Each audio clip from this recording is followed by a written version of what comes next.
15% of our national budget to go into health. Are we committed to this? These are all issues that we need to discuss on. I don't know whether it is in the aspect of the health, Ministry of Health or the Ministry of Finance, but we would like to inform the minister responsible for finance that this is a decision taken by the country as a whole.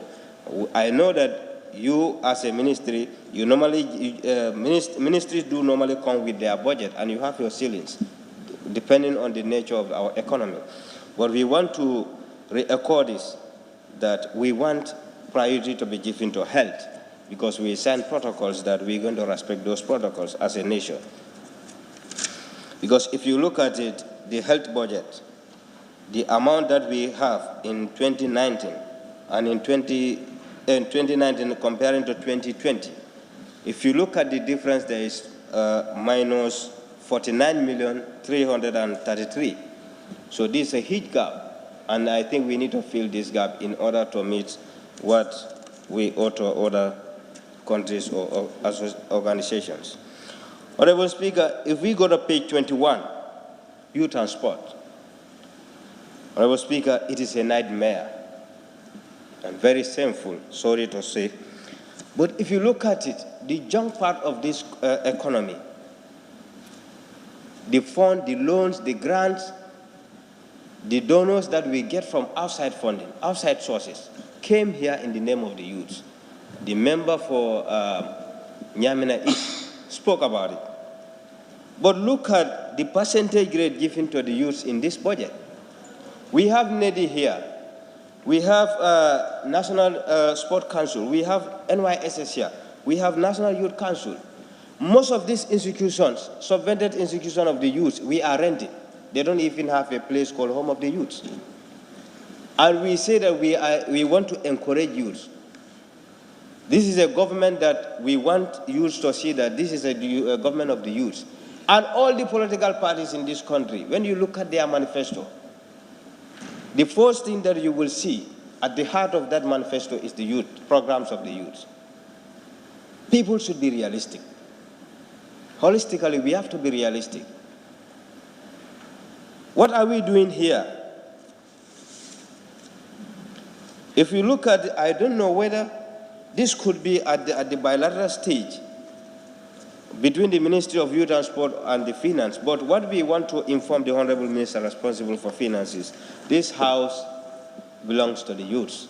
And we want to bring your notice to that. We want effective and efficient programs. If the Ministry of Youth and Sport don't give you programs, we will give them programs. The reason behind is that thousands of my age mates are dying in the Mediterranean. Thousands of them are waiting for deportation into this country. What plan do we have for the youth? So are we going to take youth matters based on lip service? I will urge this August Assembly to notice that it is our brothers and sisters who are dying in the Mediterranean and who are waiting for deportation. What programs do we have for these youths? We have interaction with most of these institutions here at our committee levels when they submitted their financial statement. All what they will complain of is we don't have access to some of these funds. It will take you time before the ministry will release these funds to us. And most of these funds, they're only limited to our operational costs. That is the salaries. This is a nightmare. And we have all justification to add this budget line of the youth. Honorable Speaker, I want the Honorable Minister for Finance to take notes about this. If it is Ministry of Youth and Sport that don't have programs to give it to them, we will tax them to have programs because we have brothers and sisters dying, and we have other ones waiting to be deported. And we need to cater for them in this budget. Having said that, Honorable Speaker, if we turn to the page 39 and 40, Ministry of Defense. Honorable Speaker, a honorable member told me that, I think that is his perception to say, or IEC, Ministry or National Audit Office and Defense, you don't talk their budget line. But let me tell you, there is no law who says that. There is no law who says that. If there is a law that we should not touch their budget line, then let this budget don't come here. Honorable Speaker, if you look at the Ministry of Defense, you look at their allowances, and you look at their salaries, you will know that from 2019 and 2020, there's a huge gap, considering the fact that there is no recruitment for operational cost. Why the salaries will be increased? And also, for allowances, the promotion that they have in 2019 is the same promotion in 2020. Why these fat allowances? Allowances goes with responsibility. Adding salaries to recruitment, also recruitment goes with additional cost of salaries. But why are we doing this? This is a call for concern. If the Ministry of Defense don't want us to touch their budget, that will never happen here. It will never happen in this assembly. Things must change, and we must change things. We cannot be continue like this as a nation. Honorable Speaker, I have been saying that if you go to OP, Office of the President, page 18, we have observed that there is the annual presidential tour. The budget line there for 2020 is nil. I know in most cases, the economists or the accountants, the Minister of Finance here, what if they want to do certain tricks, what they will tell you is embedded at the operational cost, at the main cost. But what we want to know, the specific amount that is allocated for annual presidential tour, that's what we want to know, the specific amount. Because the budget line there is nil. We want to know how much is allocated for that. We don't want you to embed it into the main cost. We want to know. Honorable Speaker, if you look at this again, Office of the OP, look at the amount that they have in 2019, compare it to 2020. It is almost triple. We are not here to please nobody. We are here for Gambia. Gambia is what is important to us. And let me tell you, we're going to cut this where we want it, and we're going to cut it according to their operation, because we don't have the money. Without donor support and other stuff, where are we going to present this budget? Our expenditure is far more than the revenue sources that we have. Apart from taxation, even the non-tax revenue, the institutions that should even support this government or this country, how many of them do normally pay the dividend to the government? It's a concern. Most of them are running through losses. So how can we just try to please people? That game has over. We are not here to please anybody. We are here for the Gambia, and we're going to make sure that the purpose of this budget to be laid here is achieved.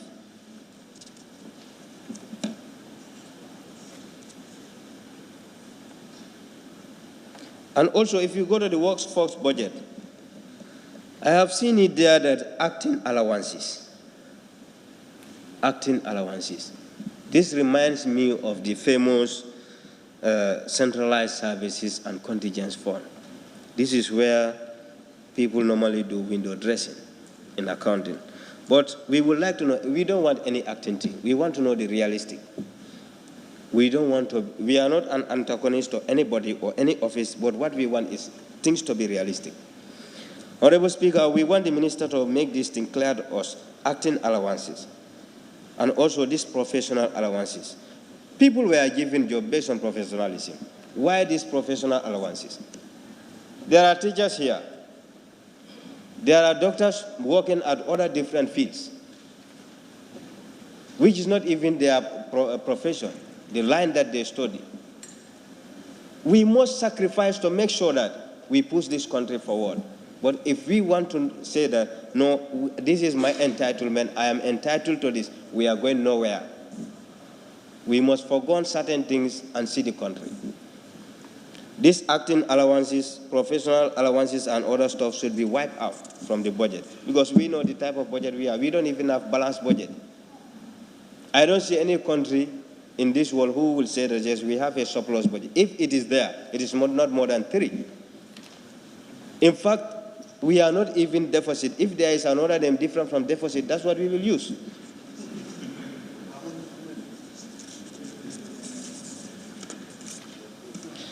Honorable Speaker, having said that, the issue of the foreign affairs, embassies, I think it is high time now for us to do the downsizing of the embassies. I know most of these things were done to please the political will of certain people, but gone out those days. It is over. We're going to close some of the embassies, considering that what are the economic benefits that they brought to this country?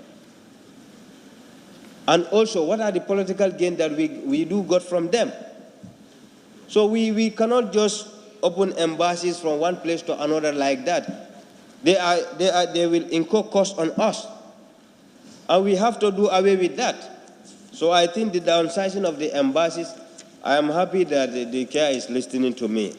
We are at Foreign Affairs Committee. We know what to do there. And we will not close them based on we want to close them, but we will ask them, what are the benefits that the Gambia get from these embassies? Because we all know that foreign relations is based on certain things. That is the executive opinion, the legislative opinion, and the public opinion. So if we don't get any benefit from those things, I think the best idea is to close it. Coming to our own office of the National Assembly, I have seen it there again, acting allowances.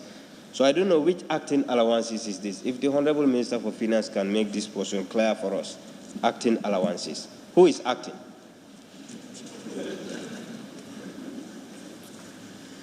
And professional allowances. Honorable Speaker, having said this, the issue of agriculture is a concern. Speakers before me have said it many a times that agriculture is the backbone. Since we were at primary school, we normally had this. But is this the reality? We want to know, is this the reality? Honorable Minister for Finance, I can inform you that my people, the people of Lower Badibu, in 2019, this year, I went there around April, May. I received almost 6 or 7 people who informed me that their groundnut are still at the circles. They don't even have access to their money. So, and we said that we want to encourage farmers. How are we going to encourage these farmers if they don't have access to their money? And I think we should be ready to give these people a ready-made market. Not only the farmers, but even the horticultural producers, the women, our mothers, our sisters. Go to provinces and see how hardworking these women are. Go to Serekunda market and see them. Early in the morning, 4 a.m., 3:30 a.m., they are there. But what can we do for them? I am telling you, things will never be as it is. Have been said that the issue of Ministry of MOISI, Ministry of Information, Communication. Honorable Minister, you will believe me with me that, you will agree with me that when it comes to the issue of MOISI, if we want to have proper financial discipline method in this country, I think we need to digitalize our system. Before it has started here, and those who want checkbacks, they interrupt the whole system of IFMIS. I don't know whether it is still working or not. I think these are some of the issues that we should encourage. To do away with corruption, to do away with underground commission. If everything is digitalized, for that of IFMIS, whatever you do, the server will tell the people that this particular person has do this transaction here. But why are we not doing that? I think it is high time for us to digitalize our system. And speakers before me have said that, for example, the single treasury accounts. I think this is the best idea so far. But why would one government have 2, 3, 4, 5 accounts? For what? What is the essence? And one ministry will open 1, 2, 3, 4, 5 accounts. For what? Comparing Gambia to other nations, we are just a state. So I think it is high time now for us to do away with certain things. Honorable Minister, Ministry of Tourism and Culture, we have seen also allowances. I don't know whether ministers have different portfolio, different from minister. The issue of allowances are too much. I don't know whether these allowances, we would like you to tell us your honest opinion, came from PMO or your ministry or through bilateral. We just want to know. Because we have the power, we have the authority to cut this budget where we want to cut and where we want to adjust. So we just want to do justice to this government, this document, and by doing that, we need an information from you. Honorable Speaker, this is my intervention. Thank you very much. Thank you very much. Honorable members, the standing orders indicate that we can sit up to 6 p.m. It's 5:30, and we still have some honorable members on the list for their intervention. So I'm proposing, if somebody can move a motion, if we have another 2 hours or 1 or 1.5, depending on the agreement, that will give us time for tomorrow morning for the various committees to finalize their reports. So I'll throw it to the floor. What do you think? Yes, Honorable, sorry. Opanyomi, yes. Thank you very much, Ma. Madam, I'd like to move a motion that this assembly sit beyond 6 p.m. There's a motion. Seconder? Yes, Woolley East. Yes, you're not seconding. Jara East. Well, we have to follow the procedure. I rise to second the motion.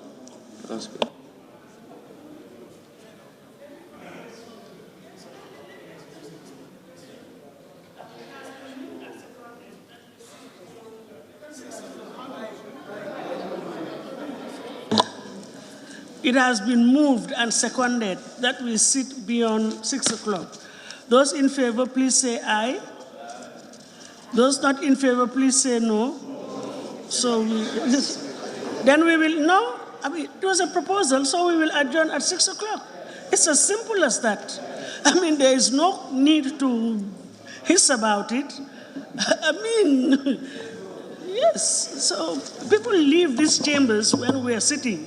So I know if anybody wants to leave at 6, I think I should be the first person. So really, it's no big deal as far as I'm concerned. I mean, thank you. So, yes, we will adjourn at 6 o'clock. Thank you. Honorable Member for Kiang West. Thank you. Thank you very much, Madam Speaker. I will not waste the House time. A lot has been said already by my colleagues. However, I have few comments and questions to ask the Finance Minister. I'll also add my voice to my colleagues for the office. I think last year, I said it here. When we came here, I said the people appointed as advisors to the president should be struck out. And it was not full. And this year also, we have seen that 4 more people don't come again, making 6 people. And if you don't be careful, next year also, another 2 will come. So we must try to avoid that. We must trap them out. It is not in our favor. We know the type of economy we are having. The deficit we are talking of now, in order to close the gap, the only thing we should do is to cut our expenditure. In order to cut our expenditure, we have to look at the parents seriously. If you look at their basic salary, this year, 45 million, last 45 million, 252,990 for 2019. This has been increased to 51,475,000, 2020. You go to their allowances. 39,816,590 as allowances increased to 44,878,000. So you see, most of our capital is going to the State House.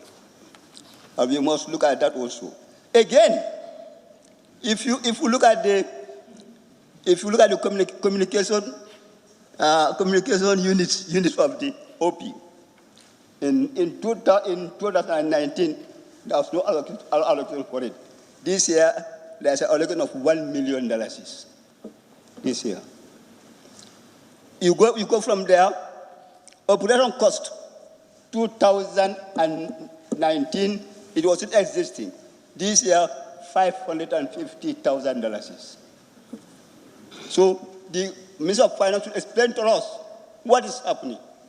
Why are these increments? We need to know it. If you go to the Cabinet Office also, official entertainment, 2019, there was no allocation. 2020, you have $15 million. Cabinet Office. And this is a new element. You go to strategic policy and delivery, 2019, no allocation. This year, you have $500,000. You go to press and publication unit, 2019, there was no allocation. This year, 2,300 million. 2,300,000. Office of the National Security. 2019, there was no allocation. This year, 2,550,000.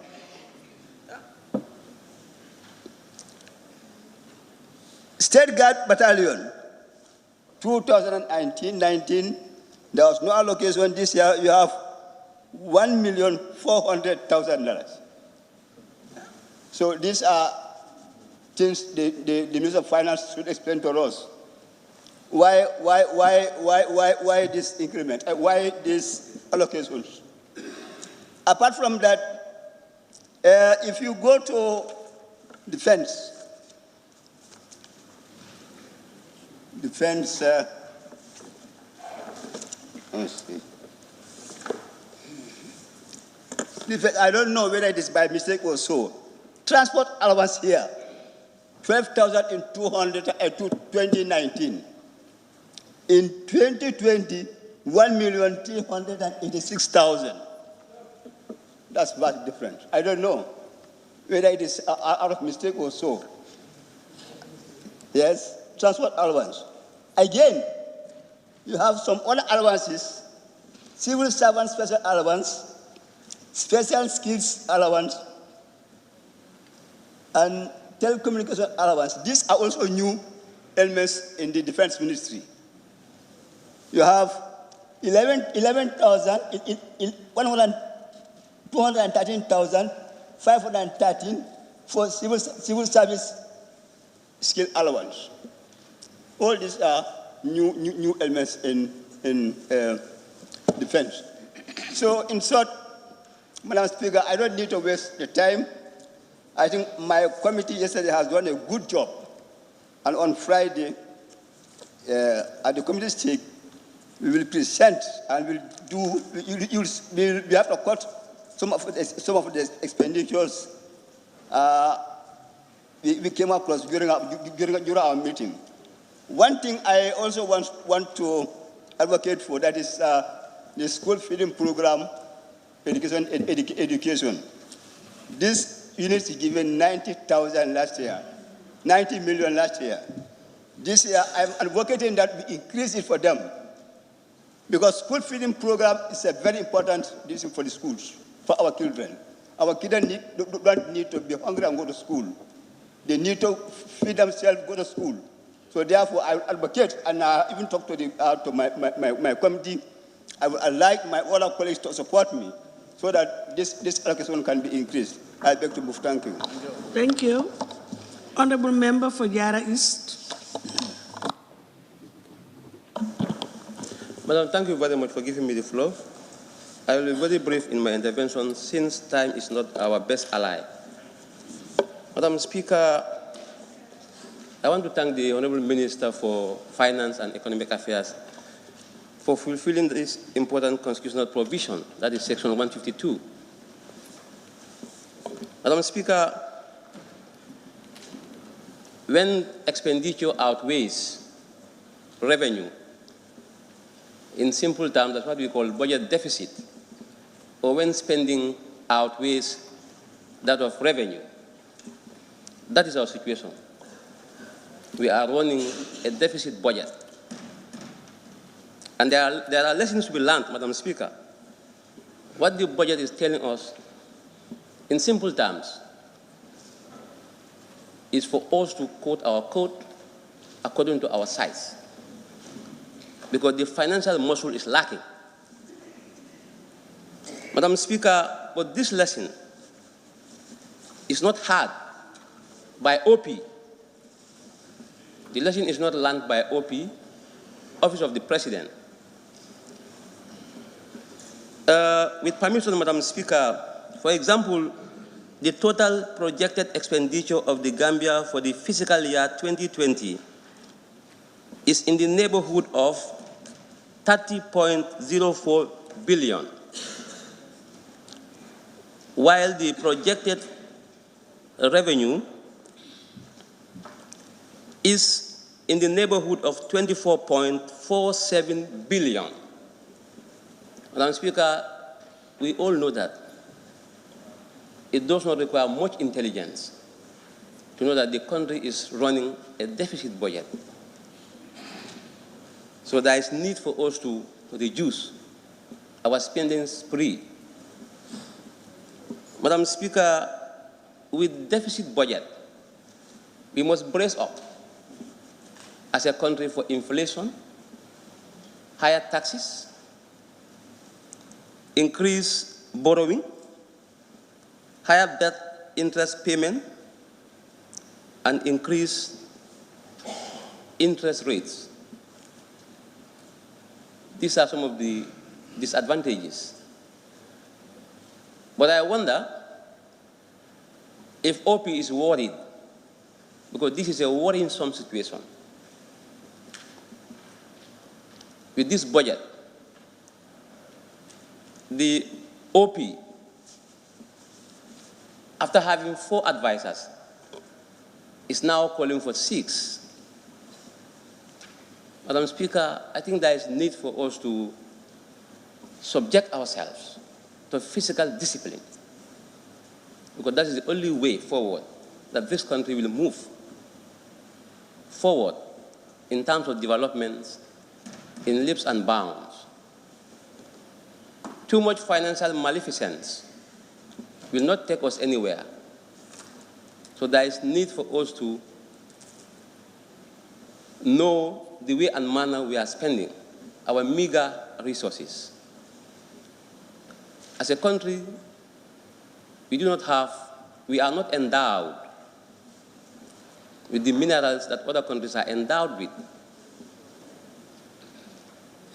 We only have agriculture as the mainstay of the economy. But this, Madam Speaker, I think it's been trivialized. If you look at the allocation that is given to what is considered as the backbone of the country, if you compare it with other ministries, you would know that agriculture is not given the desired attention. And I think for us to move forward as a country, we must think of prioritizing agriculture. If that is not done, Madam Speaker, I can say without caveat that we are not yet out of the woods. We are still in the woods. We are at crossroads as a country. And Madam Speaker, there has to be change of mindset. You see, the way we are doing things, nation building is not about child's play. Nation building is not about judging the shadow and leaving the substance. It's far more than that.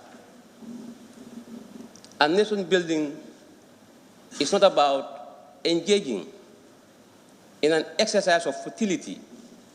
It's far more than that. So there is need for us to think deeply, for us to subject ourselves to sober reflection.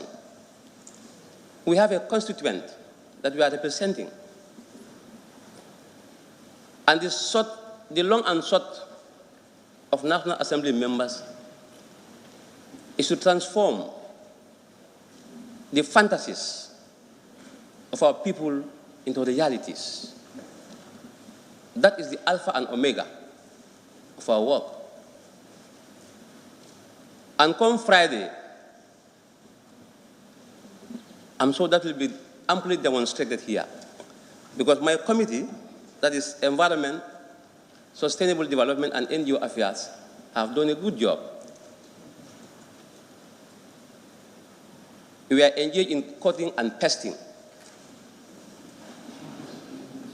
Madam Speaker, and I think it will be revealed as and when we come here Friday, our work would speak for itself.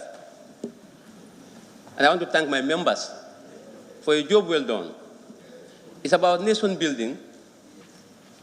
It's about collectivism as opposed to individualism.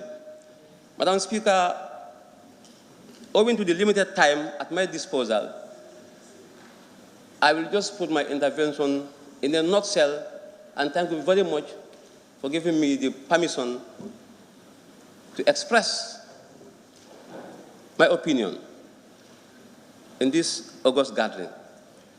And Madam Speaker, we must always try by all means and rise to the occasion when it comes to nation building. I must thank the honorable members for always, getting themselves ready to rise to the occasion and hold the fort when the country is about to, plunge itself into a certain crisis. And for that to be given the right definition, Friday is D-Day. I am ready. Are you ready? Thank you. Thank you very much, Honorable Member. You have a right, actually. There's no need for any permission. It's a right for you to have the floor. Honorable members, before we wind up and call it a day, I just want to make sure that the list I have, the remaining list, captures everybody who is here right now. Because I don't want to be accused that people were not here yesterday. And so I'm going by the list. Just a minute. Anybody whose name is not called can just, yeah. Sorry. Honorable Member for Nyanija, good.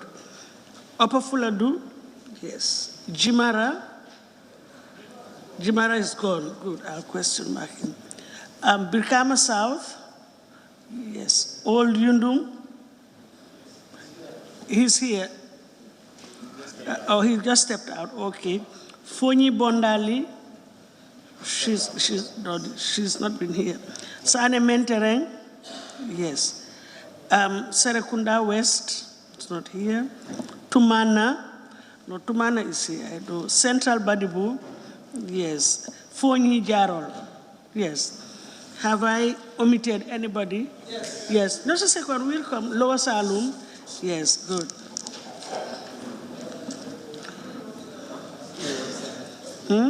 Nominated, yes.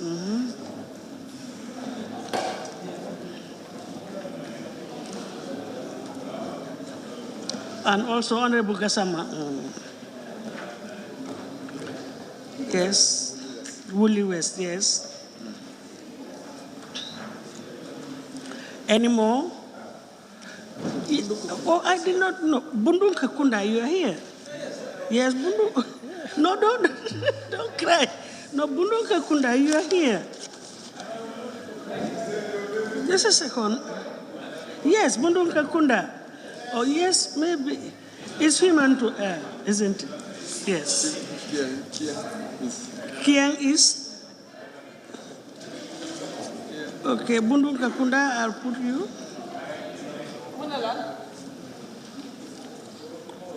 Kiang. Yes, we are on. Kiang West or East? Kiang East.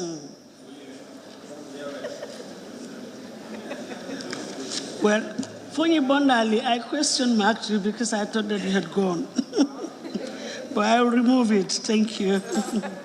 Yes, I think I have captured everybody. So that tomorrow, the session is still on. Tomorrow, when we come at 10 o'clock, we start with Nyanija. Thank you. Yes, thank you very much. May I take the opportunity to thank all honorable members. Please, the session is still on. Thank you. And also to thank the honorable minister and his team for staying with us throughout. And I now put the question, be it resolved that this August Assembly stands adjourned till Thursday, the 28th of November, 2019. Those in favor, please say aye. Aye. Those not in favor, please say no. So the ayes have it. The Assembly now stands adjourned till Thursday, the 28th of November, 2019 at 10 a.m. prompt. Thank you. Are you thinking of owning your dream homes? EJ Investment is here for you. Secure our quality bungalows with 2, 3, or 4 bedrooms, or our story buildings, 3 or 4 to 5 bedrooms at very affordable prices with flexible payment plans at our Sanyang Seaview Estate, where you can enjoy the cool breeze with modern infrastructure such as tar roads, covered drainage system, modern electrification with street lights, gated entrance with security posts, and social amenities such as gas station, shopping mall, medical clinic, park, schools, children daycare, and a lot more.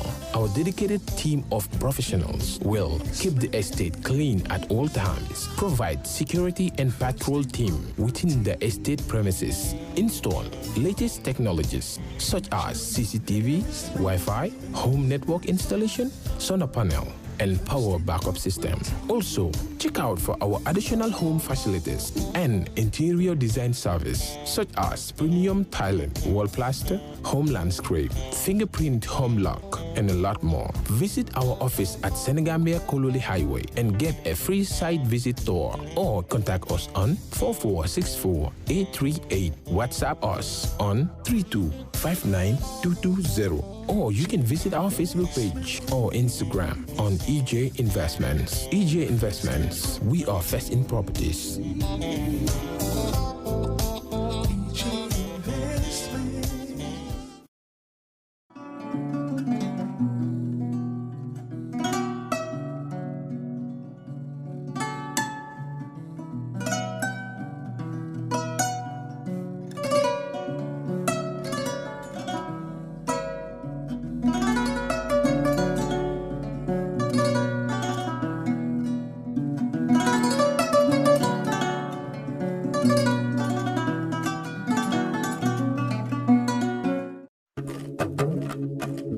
Abroad and want to build your dream home in the Gambia without risking your funds and family ties?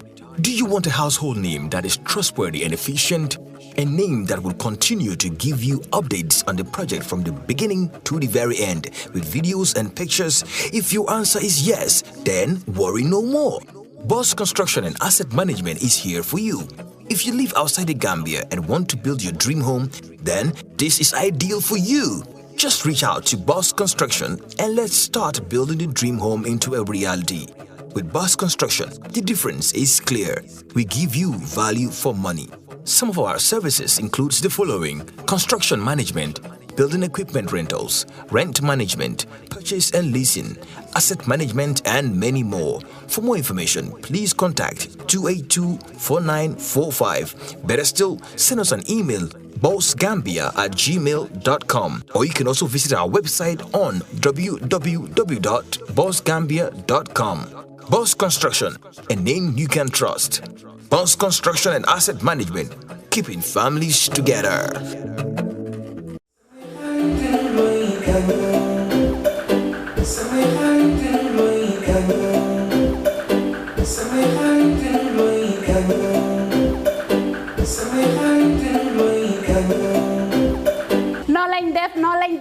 ngeen def ñoo ñëw ak yéen rek skincare plus nara jàkkaarloo ak yéen waxtaan ak yéen tuuti rek si suñu tube suñu baax emuñ rek ci ay diw waaye comme ni ngeen ko xamee rek dañoo yëngu ci ay tube te yënguwuñ nag si just any tube suñ tube bu nekk 5-star jesna la 5-star jesna mooy jesna bi gën a pire moom la ñoo tube palmaan bi gën a fort moom la ñoo liggéeyee ñun rek si tube dara du doy day des not only dañoo tube but bu la neexee ñu tuubal la ba pare nag ñawal la.